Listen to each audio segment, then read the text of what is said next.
Oke, berikutnya ada Mas Sabil. Mas Sabil mau bicara langsung kah? Nah, Ya, saya Tafadol. unmute dulu ya. Ya, halo, Assalamualaikum Mas Sabil. Waalaikumsalam Pak, Iya, terima silakan kasih. Mas Sabil, bicara langsung saja. Iya Pak Eko, terima kasih kesempatannya Pak. Ya, Mau terima kasih, bertanya Pak. tadi, Ya, sebelumnya terima kasih atas presentasinya sangat bagus sekali. Tadi di slide ini juga dijelaskan disampaikan bahwa ya. eh, cadangan emas Indonesia itu 1% dari uang yang beredar ya. Oke. Nah, kalau yang saya pahami kan harusnya kalau uang beredar itu harus sesuai dengan emas yang dicadangkan. Yang saya Ya, pahami sampai betul. sekarang, mohon koreksi. Nah, kecuali kayak Amerika, karena mata uangnya hampir banyak digunakan dalam perdagangan internasional, dia bisa mencetak uang seenaknya kapan aja tanpa harus mencetak emas. Nah, bagaimana bisa Hmm. Indonesia juga mencetak uang itu tanpa harus mencadangan emas? Gitu. Mohon pencerahannya Pak. Gimana, Mas? Sorry, bagaimana Indonesia? Ya, kok bisa juga seperti kayak Amerika yang Oh, oke. bisa mencetak uang atau mengedarkan uang tanpa harus ada cadangan emas yang sesuai. Mhm. Mohon pencerahannya karena pemahaman saya sampai saat ini uang beredar itu yang harus diedarkan oleh Bank Indonesia di Indonesia itu harus berdasarkan ada cadangan emas yang disimpan. Nah, tapi Ya, kok tadi dari penjelasannya malah justru Indonesia sekarang saat ini itu hanya punya 1% dari uang yang beredar. betul. Nah, jadi mohon, Ya, kok bagaimana bisa ya? Apakah memang ada aturan yang berubah atau ada kebutuhan yang berubah ya, terkait ya. itu? Nah, terima kasih Pak Eko. Ya, terima kasih Ya, pertanyaannya juga. Eh, ya, jadi agak lebar ya ke ekonomi makro, tapi apa-apa saya coba jelaskan yang saya tahu. Ya, jadi bahwasanya saat ini ya berdasarkan data, cadangan emas di Indonesia hanya sebesar 1,02%. Ya. Dan artinya ya kalau kita lihat kacamatanya, maka penting ya dalam melihat ekonomi ini ataupun melihat hal lain adalah kita pastikan dulu kacamata yang kita gunakan adalah kacamata Islam ya, kacamata Muslim. Jadi emang kadang ini hal yang berat ya di saat sekarang ya. Termasuk saya ngajar juga buku-buku yang apa terkait ekonomi Islam sangat jarang gitu. Makanya kita pelajari juga ekonom-ekonom Barat. Nah ini ya memang sangat berat. Jadi kadang pikiran kita atau kacamata kita campur aduk ya, mana yang Islam, mana yang Barat ya, mana yang benar, mana yang salah nih jadi ya seolah-olah ini yang benar itu yang apa yang salah atau sebaliknya gitu. Nah, jadi pastikan dulu pertama kita melihatnya dalam kerangka kacamata kita menggunakan kacamata uh, syar'i gitu ya.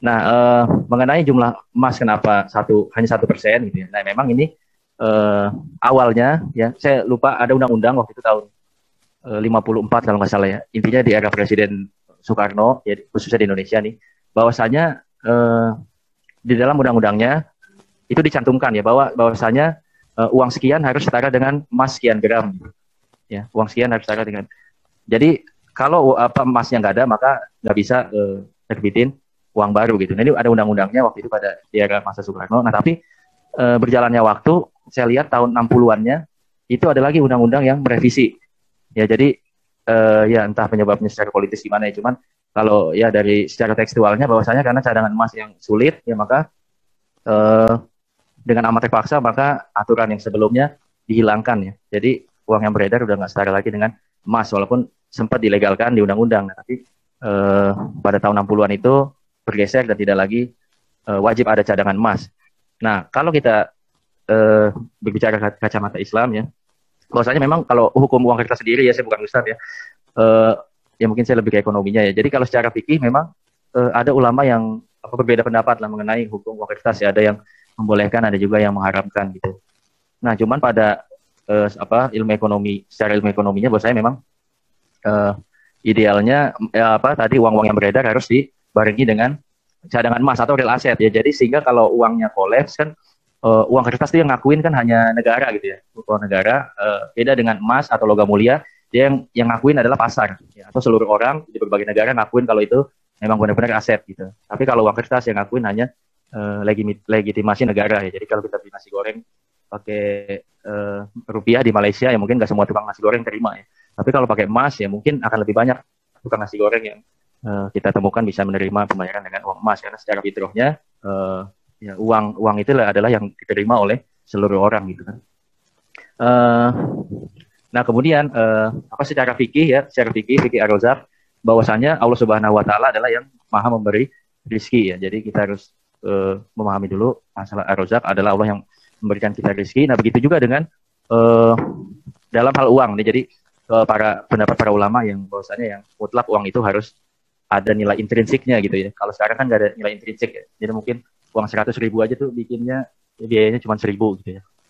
Nah, kalau di ulama yang harus mewajibkan uang dengan nilai intrinsik, nah dia berpendapat bahwasanya Allah yang menciptakan rizki. Jadi uang itu juga harus berasal dari ciptaan Allah Subhanahu Wa Taala ya. Nah, bisa emas, bisa perak ya, logam mulia yang diakui. Nah, ini juga banyak ayatnya di Al-Quran ya, Quran surat Yusuf dan surat yang lainnya.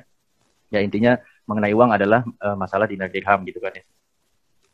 Nah tapi seiring berjalannya waktu ya, ekonom barat berpendapat bahwasanya ya emas nggak cukup lagi ya, nggak cover. Begitu juga dengan perak ya, nggak cover untuk dijadikan sebagai underlying uang gitu ya. Nah padahal kenyataannya saat ini fenomena bubble adalah satu keniscayaan ya, artinya kita bisa lihat peristiwa bubble atau krisis gitu itu udah jadi langganan ya, per 10 tahun gitu pasti ada negara yang kolaps lah, yang Yunani, Kanada, negara lain, Argentina yang ada. Nah maka kalau saya melihat ya secara ekonomi memang idealnya semestinya uang itu harus berasal dari sesuatu yang berasal dari ciptaan Allah Subhanahu Wa Taala. Dan was-was mengenai jumlah emas dan perak yang nggak ada di pasaran ya, padahal ada di hadis bahwasanya intinya ya kalau saya melihat bahwasanya uang itu tidak harus emas dan perak juga. Jadi bisa dengan bahan makanan ya seperti gandum, ya barley, kurma. Ya, nah ini bisa juga kita kiaskan menjadi uang ya, walaupun ya itu pendapat ulama ya teman-teman saya. Jadi intinya uang itu harus yang berasal dari ciptaan Allah Subhanahu Wa Taala, dan produksinya juga nggak hanya dari emas perak tapi juga bisa dari bahan makanan dengan syarat dia adalah bahan yang tahan lama ya.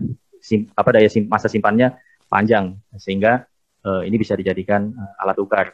Dan idealnya kalau kita tadi ya tawakal kepada Ar-Razzaq tadi yang Maha Pemberi rezeki ya, harusnya idealnya cukup ya, karena dalam ekonomi Islam sendiri bahwasanya kita tidak mengenal teori kelangkaan ya.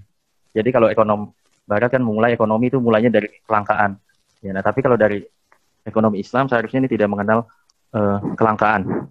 Nah ini bahasannya panjang ya, mungkin kalau ada kesempatan kita akan breakdown lagi, jabarkan, tapi intinya ya insya Allah dengan real asset harusnya cukup bisa mengcover kan. Tapi balik lagi karena mungkin kejahilan kita ya, atau angan-angan kita ya, ataupun sifat konsumerisme kita yang berlebihan ya, akhirnya nih ya banyak mengeksploitasi juga sumber daya alam, sumber daya manusia ya kan. Nah kalau kita lihat misalkan jumlah uang yang beredar semakin banyak ini, semakin menggelembung ini kan sebagai sumber ya, kalau dalam pembukuan keuangan itu sebagai sumber. Nah harus ada lawannya ya, harus ada penggunaan. Nah penggunaannya kemana kan, uang-uang ini harus ya udah dicetak ya secara fisik ataupun secara digital komputer, kan harus ada penggunaannya. Nah penggunaannya inilah yang yang jadi berlebihan ya, jadi eksploitasi alam, eksploitasi sumber daya manusia dan sebagainya. Karena tadi jumlah uang-uang yang berlebih ya, semua punya uang ya, tapi yang punya uang hanya pihak-pihak tertentu saja. Nah, jadi emang ini masalah yang kompleks, yang ya kita juga perlu duduk bareng mungkin dengan ahli ekonomi lainnya. Ya mungkin itu yang sedikit saya tahu. Oke, baik Mas Abil, saya rasa sudah cukup jelas ya.